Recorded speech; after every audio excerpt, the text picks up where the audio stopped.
announcing the 1916 Company app, fully redesigned, available on the Apple App Store and Google Play, combining new watches from many brands with more being added all the time, and our traditionally vast collection of pre-owned luxury timepieces. A redesigned homepage, a natural departure point for trading, browsing our inventory, and checking out our studio originals.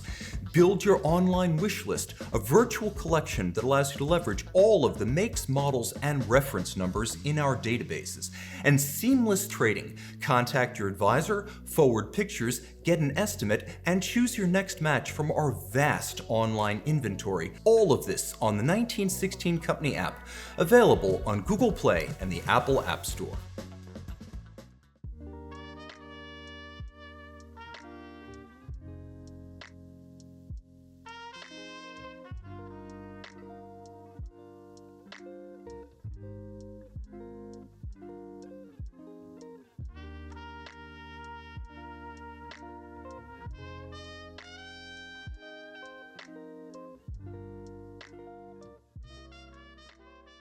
Hi, this is Tim at the 1916 Company, coming to you from our Hyde Park location in Newport Beach, which is now the 1916 Company. So if you're in Southern California, I want to see you here.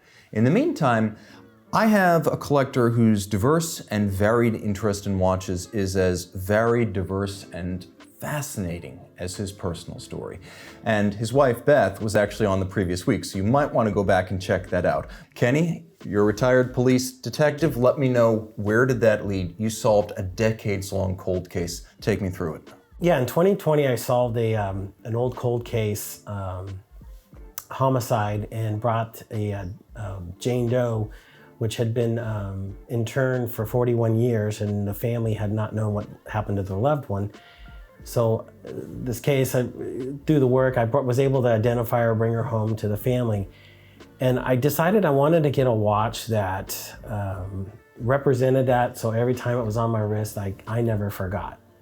And that was what I was also preaching to my team. I was a lieutenant, sergeant at the time, but then later became a lieutenant to my unit, that don't ever forget the unforgotten and always work to bring them home and solve their cases. So I actually wanted to have that even past retirement on my wrist with me at all times. So I went to my local AD, who I've had a few of these watches acquired from. And I thought, well, I want a watch that's a little difficult to get, not impossible, but something that would just signify hard work. And I came up with the Panda Daytona, the new 12-6500 LN. And my AD loved the story, the manager of the store. What I didn't know is, after in these conversations over a week or two, he did a bunch of research on Google. So he was actually kind of checking my story out. And he completely fell in love with the story and worked to get me this watch. And at one point in time, I had come up with what I was gonna inscribe on the back of the watch, and I was telling my wife this, and he calls Beth, I believe it would be in January, and said, hey, his watch is in. I wanna confirm what he wants what's engraved on the back of it, but we wanna surprise him with it. So they worked behind the scenes. They got the watch engraved. They set up, my wife, who loves the store as much as I do, wanted these pearl necklaces, wanted to have me come by to stop by and look at them before she bought them. And so, what I didn't know is there was a whole surprise on the second floor for me. So I came in, she was looking at her necklace, she showed it to me, I was like, yeah, that's nice. And then I meandered over to the Rolex counter and was looking at that solid gold sub, the chunk of gold that they came out with. He goes, oh, you gotta try it on, but we gotta take you upstairs to do it. I go, no, I'm good. So he took me upstairs, and what I didn't realize is there was my family, my best friends were upstairs, the whole store, all the crew that had worked so hard on getting this watch had put together this charcuterie board about the size of this table and champagne.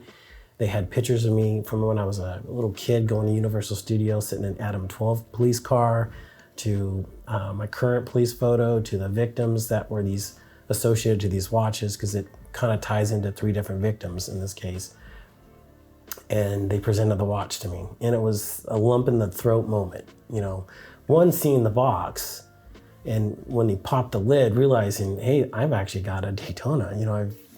It meant a lot to me. But knowing that they engraved it before I ever bought it was another thing, and that my wife went to so much work to put this together, and they presented it to me, and that's one of my favorite pieces. And you'll always have that memory. So, justice for the public, closure for the victims, and a big win for the police department.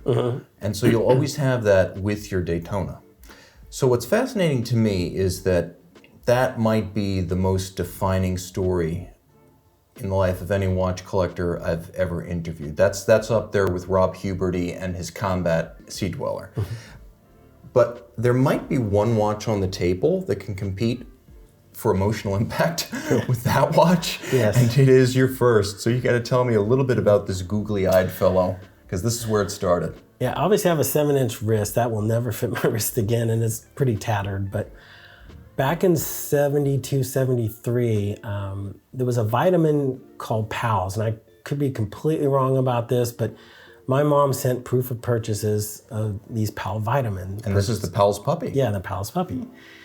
And I was eating these things like chiclets, just trying to get this watch. I wanted enough proof of purchases, so I was, heavily vitamined up for as a kid, and I got it. And I loved that the eyes would go for the seconds, and the leg and arm, would move, and I wore that probably till 13, 14, when I started moving into Mickey Mouse watches, and that got me into Seiko.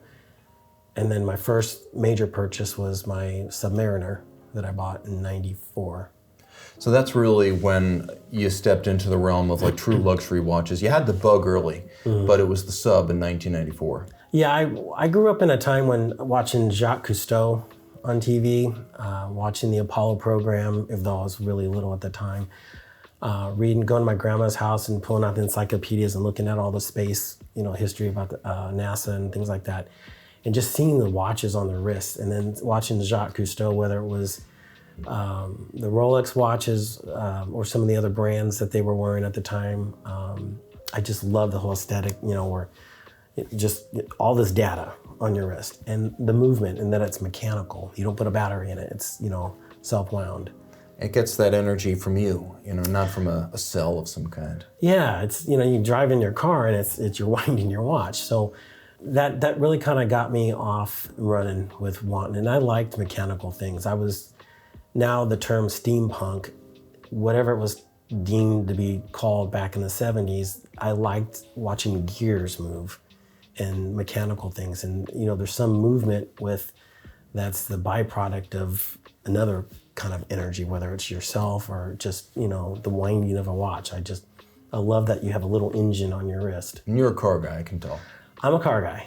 Yeah, they always go together, but the way you speak about a watch, you talk about it like a fast machine. I'm an Italian car guy, which means I like cars that leak oil all over the garage floor. Leak and burn them. Yes. Leak and burn it. Yeah. So, yeah, once upon a time, I think to own a Ferrari, you had to have a black thumb and a talent with mechanics and a case of Castrol. Yeah, an ability to get your arms down in the engine bay because you had to contort yourself to get spark plugs out. Old Italian cars, you had to contort yourself to get into the driver's seat. Yeah. Well, at my age now, it's a little bit more difficult. But I think the only time I ever cried watching television show was Ferris Bueller when that California 250 went off the edge of the cliff, and that was a sad moment. I was profoundly relieved years later to find out it was just a replica. Yeah. So we felt the same. Yeah, there was a little bit of time in there that you thought, is that real or? Well, the good news is that the real car survived, and your collection expanded. Now, granted, police detectives don't make enough money to constantly add Rolex watches, so a lot of your collecting came sort of late in your career and in retirement. Yeah. So take me on that journey of watches that followed the Submariner in 1994, because this, to me, the Kirium, this really feels like the only watch that's of that era of what you've got on the table today. Yeah, this one I actually bought in 2002. This was kind of a byproduct of, I was with my former wife in the Caribbean, and we decided to purchase, I fell in love with a Breitling two-tone watch. And, we had a little budget that we were gonna spend because we knew we were gonna go to some jewelry stores. And I fell in love with this Breitling. She saw the female version of the Breitling, and we decided to get that for her. And I had a little left, so I picked this up, and I really love the watch. You know, it had all kinds of data. To this day, I have to get on YouTube and figure out how to set the thing. But analog digi, it's very cool. It seems like the wave of the future on your wrist. Well, and it's kind of ties with Formula One, which is my other passion. I love Formula One racing and cars in general. That was a start that, you know, kind of like, okay, I'm really got the bug. And the Rolex was my dress watch, and, you know, I wore it a few times in the police academy and things like that until the main drill instructor caught on that he had one on and that I wasn't up to his par and directed me to leave it at home. And then he later told me, he goes, I just didn't want you to get it damaged because you were going to be jumping walls and stuff with it. So, but that just, this one was actually what really kind of set the wheels in motion for my collecting. So now we move a few years forward, and now you've refocused on high luxury watches, and you've begun to take a tack towards things that are historically inspired, finely crafted, or both. So tell me, where did the collection continue as you moved on from your early years in the force? Well, this was in 2002. In 2004, I got the Carrera. There's just something, I love the look of a crisp white shirt, although I'm wearing a NATO strapped watch now, but a crisp white shirt with a black crocodile or alligator, I'm not sure what exact band this is, look. And it was a dress watch, it had sport, it tied to, again, Formula One. Tag was, you know, really big in Formula One. So this was in 2004, where I picked, when I got that one. Yeah, so I mean, this is the consummate motorsports chronograph, real long lineage, great size at 39 millimeters. I think they made this model 2002 to 2008, so you were right in there. And I think that this could be a dress watch or a sports watch. I don't think you have to choose when you're wearing a watch that's versatile. Yeah, I don't go in the pool with it, obviously, just, you know, mainly because of the band. And that actually was, the tags I found that were a little in the higher end, because when I was a newer officer, I wasn't making a lot. And you know, this is definitely not a hobby for a lot of, you know, public servants, because, you know, I saved a lot. And you have to pick your moments. Yeah, and I had coworkers buying motorcycles and cars and boats and big trucks. And like John Mayer says, you know, the watches represent what the drugs he didn't do in his interviews. These represent the boats, cars, all the other toys that I didn't buy. I kind of put my money towards this because I knew that I'd always have it. And I've always thought I want to be able to pass these down to my children someday when I have children. Well, considering the happiest days in the life of a boat owner, the day he bought the boat and the day he sold the boat, I think you made the right call. Yeah, and there's always a depreciation on, you know, motorcycles, cars, boats, and you know, I don't care if this watch depreciates or appreciates. I bought it because I love it and I enjoy it. It makes me feel like a pilot, you know, when I wear it, you know, maybe flying a, you know, a Mustang or something. And so you mentioned that this was an aspirational watch for you for quite a few years. IWC Big Pilot's watch, Petite Prince, the 5004, I believe? Yes. Oh, so, no, I think it's a 5010002. Oh, yes, it's a 50. You got that. It's not the older one, it's the newer version. No, that's true. Well, that's very cool. And I guess I can tell how much commitment you have to this watch because you know that specifically. So how long was this kind of a bug on your mind before you bought it? I got that, I've been wanting that watch, and I had some money saved up. They had this one at the AD, and he goes, that's a lust watch. You want that for no reason other than you want to be a pilot in a P-51 Mustang, you know, flying around. And I went, yeah. And I talked to my wife. I said, I really want this. And she's like, get it. Well, that came, and then next thing you know, I'm getting a call, or I'm getting presented with the Batman for my retirement watch. It came in a little early. So I had to kind of scrimp up a little bit of my savings and sock drawer money and put together. 2 watches came close together. It was not a planned event. But, you know, that's a big commitment, and it just shows how important the watch collecting lifestyle is to your life. I mean, that this is something you were willing to go through with in spite of the fact that you pretty much had lightning strike twice at the same time. Yeah, and I had fun because we were out in a a little boutique wine bar in Napa having some hors d'oeuvres and, you know, a glass of wine, and she's friends with one of the store managers there. And the guy sitting around the corner from across, and you hear this more with a lot of the Rolex and maybe the AP and things like that. He goes, "Oh, nice big Pilot. Is that the Little Prince?" And I had not had that experience with this watch. It's one of the bigger watches I have, and it fits on my wrist nicely. I get away with wearing that as opposed to something else. Maybe is that 46 millimeter? Oh yeah, 46.2, and it wears every millimeter of that on my wrist. Yeah, but there's a lot of other 46 millimeter watches I can't pull off. Panerized larger watches are a little too big for me, and my wife loves that watch too. And there's just I don't know, it's a fun watch. It's just something I love and enjoy wearing, and I take cues from her as far as if I'm dressing up with blues and I'm wearing brown shoes and a brown belt, that's probably the watch that's going on, or my Breguet. I match the belts with the bands. Oh, and I think it's really cool that you wear that frequently. I know when IWC first designed the Big Pilot's watch, they thought it would be a watch that people would wear only on weekends or only at leisure, and they were shocked when people were buying them to wear them all the time, wear them with a suit, wear them to work, wear them during weekdays, and they were a little bit taken aback by that. So it's great to hear that A, they were wrong, and B, that you've enjoyed this watch broadly. Oh, I wear it at work. It's funny, my coworkers laugh. They go, "Man, that is a big watch. It looks great." And they're all, "What'd you spend on it? About $500?" And I'm like, a little bit more than that, but I just kind of let it go. But given the rank and position I'm at, or prior to my retirement, I wasn't running and chasing suspects over fences, and I'm running divisions and letting my coworkers do all that. So I had my environment of abuse for the watch was a little safer, so I could get away with wearing that versus the old ones I had were I think we talked about the Timex Ironman. Those are the ones that were a true field watch. Yeah, those are the ones that were getting hung up on fences, and I'm having to cut the strap because I'm getting stuck on something.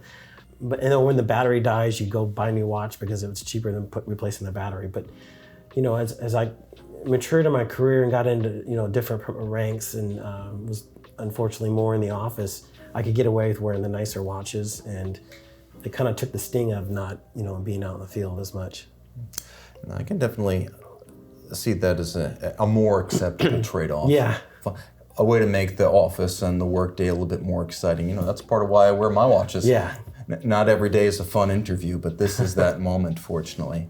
And I could see the development of your taste. It did move upscale with time. We have Breguet, we have Patek Philippe, we have Audemars Piguet, and Breitling right here in exquisite two-tone with an MOP dial. So you got to tell me, what is the story of this set now on this side of the table? Well, there's a more in-depth version of the story on this Breitling, but I'll keep it on the shorter side. My wife, Beth, who around this time I got her to stop taking off her iWatch, and she bit the bug or got the bug when she bought her first Breitling. And we were talking at the sales associate. There's this one particular Breitling I've always wanted. It's been very elusive. It's been years. And she goes, "Well, I'm afraid it's out of production." But here's a company that has new old stock a lot of the time. So I go, "Great, I'm going to call them Monday morning and see about that watch." Well, Monday rolls around. I had a bunch of meetings that day and wasn't able to make the call till the afternoon. And by the time I made the call, I had the unfortunate news that the watch had been sold. What I didn't realize, it had been sold to my wife and her co-workers at her department, who were also watch connoisseurs. And she surprised me with for my birthday, 50-something birthday, with this watch. And she had it on her wrist and she was wearing it. And you've seen my wife, I think she's gorgeous. And I was more enamored with her than what jewelry she was wearing. And she finally grabbed my chin and goes, "Look." And I go, "That's my watch." And yeah, it was a beautiful moment. And it was nice because she had champagne waiting, and then we went to lunch afterwards. Very nice. And I guess it's a fascinating piece because it's Yes, it's a chronometre. Yes, it's a pilot's watch. Yes, it also has some dive features. So it's got a lot of refinement to it. It's my most blingy watch. It's the one I wear when I want, look at my, when I want a little A statement piece. statement piece. It's definitely one. I wore it when we got married. I wore it when I became an officiant for her niece. So I wore it when I married them, and I wore it when I married her best friends last year. And so it's also I call it my wedding watch. And So you built some memories around this watch. that watch has a lot of nice memories, especially how I got it. That is really cool, because I think there's always how the watch materialized, but then everything, all the meaning you add to it through the years. Now we're getting into the exalted of high horologists. We've got Breguet, Patek, and Audemars Piguet. And take me on a tour of this sort of summit of Olympus. If this is the mountain, this is the peak right here. Yeah, I've would get, before social media really kind of hit hard, I want to say it was called Watch Time magazine. I don't remember if that was the exact title, but I fell in love with a rose gold Breguet with guilloche dial in Watch Time magazine. I don't know if it was the same reference number. That's a 5177. I fell in love with it, and I was hooked when they did the open back picture of that rotor. And to this day, I bought a loop just to see that watch at home, and I also bought us the little black lights to make all these things glow. But the loop I bought was just, I could fully appreciate what was in the back of that watch. And it was just a big moment. And it was also a kick in the gut, because it was a little bit more than I'm used to spending. That was a little bit more. But again, I don't sell watches. These things will always be with me, and they will go to my kids and my wife, and when the day comes that I pass them on. But that one, I love wearing that one with a nice suit and things like that, and something dressy. And you can wear it out, and I kind of feel safe wearing it out, because people really don't know what that is. It's fine, but it's not. There's no braggadocio to it. It's not a hype watch. It's not a prominent watch on social media. It's like, if you know, you know. If someone does know what this is, that's like a friend you want to make. Yeah, and I was on the fence, like pulling the trigger. I had my credit card in my hand, and then the coup de grace was when she said, you have the option of being in Breguet's book, historical book, back, at the factory with, Winston Churchill, and she named off all these other people that have bought their watches. And I'm like, oh, I'm in. Here's the credit card, and I want to be in the book. And, interesting, because as much as a big watch and a large watch and a prominent watch can be a statement piece, this is 39 millimeters, but this makes the same impact. It's a more discreet impact, but the level of refinement's through the roof. Yeah, and I love it, because I can wear that into the AD that we're friends with, and they don't sell Breguet, but they all just fawn over the watch. They want to take it, look at it, and they love that watch, and they still speak about that watch. When are you going to wear it back in? Not the pieces I'm buying from them. They want to see that thing again. And it's a lot of fun to wear. That is a testament, I think, to its animal charm. It's a hard watch to resist. And much like my wife, and I'm sure she explained it to you, she can walk in a store and go, that's nice, that. I'm that way too, except my that's are a little bit more than hers. I got a lot of that's that I want. But that one just spoke to me. What came from the magazine, and then when I was able to, many years later, get to a point to afford it. And at that time I was a manager of a division. So again, I was, more office work. So I could wear that at work and not worry about it. So now tell me about the stories you've built around these two, because you've got 2/3 of the Holy Trinity. I would argue that Breguet dress watches are the best kept secret in watches today. But Patek and Audemars Piguet, the secret's out.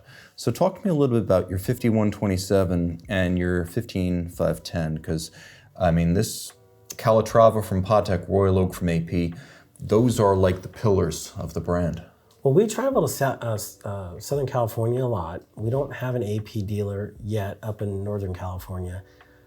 My wife was a keynote speaker at a women's law enforcement conference, and after her speech, there was going to be a lot of other little workshops, and I said, hey, can I break away? I'm going to go to, South Coast Plaza Mall and go buy the AP. And this would have been in 2021, I believe. And I went over there. They had a white dial, fell in love with the whole feel of the watch. There's just something, and, AP has such a beautiful bracelet. And that's what sold me on the bracelet. And, the story of Genta and it all. It was a beautiful watch. And they were honest with me. Hey, it's a little bit of a wait because I don't have a purchase history with them, and they don't get as many of the watches in. And this is still, we're coming off the whole, I call it the COVID hype buying, frenzy. So I would go down and check in with them all the time and pop in and say hi and show my interest. And at the time I wanted a blue dial. And then somehow this watch came across one of my feeds. And, and again, probably like everyone else, you watch a lot of your videos and, the talking watches and John Mayer and Ed Sharon talking about the Tiffany stamp dial. And I was like, oh, it's a Tiffany stamp dial, Patek. And the crown guards, as oddly enough, got me. I go, I love the design of that watch. And I showed my wife the watch. And it was down in Southern California as well. And I go, hey, they're willing to hold this for me to come down and look at it because I'm weird. I want to feel it, touch it. I'm very tactile before I, kind of put this money down on it. Flew down and looked at it, and I called her. I said, I really love this watch. And she goes, don't come home without it. Damn. So I've got a supporter at home, and it came home. What I didn't realize, that was earlier in the year. Later in the year, I'd get the call on that. And I'm like, okay, well, I had a trend of saving all my vacation. My current city, that if you don't use this vacation time, they automatically pay you out.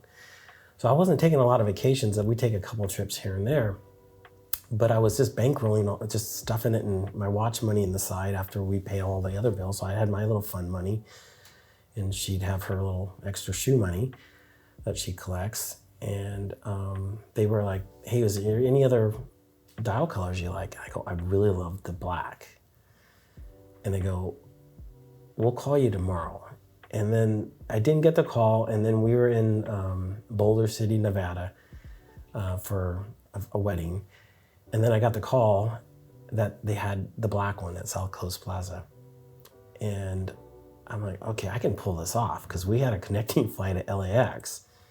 If we switch it to John Wayne, and we did this whole thing, and we literally made some arrangements, went down there, picked up the watch, went and had a nice dinner at one of our favorite restaurants at the mall, and made it back to the airport and made it home. This is something I hadn't planned on coming home with, but yeah. And this is another one. I love the way this thing feels. It's a large watch, but it's just got, it's something about the sharpness of it and the way the light hits the bracelet. That thing really speaks to me. It feels incredibly honed and refined and solid. Yeah, there's just something about it. And I'm not one to like the whole brand. Like I'm not somebody that's chasing after a Nautilus. I like the Aquanauts, but I'm not really a Nautilus. There are some other APs that I really love. Some that I'm not. I'm not chasing after per se. I'm very much a dial person. I love, maybe not so much the Pals watch. I don't know. I like the Pals watch. That's my style. Well, I learned you are a dog fan, but I love dials and the way dials speak and how I feel when I wear the watch. I can put this on and feel like, man, I'm a banker today or something. I'm an executive and not just a cop that spends all his extra money on watches. No, I got a lot more respect for the cop who buys watches.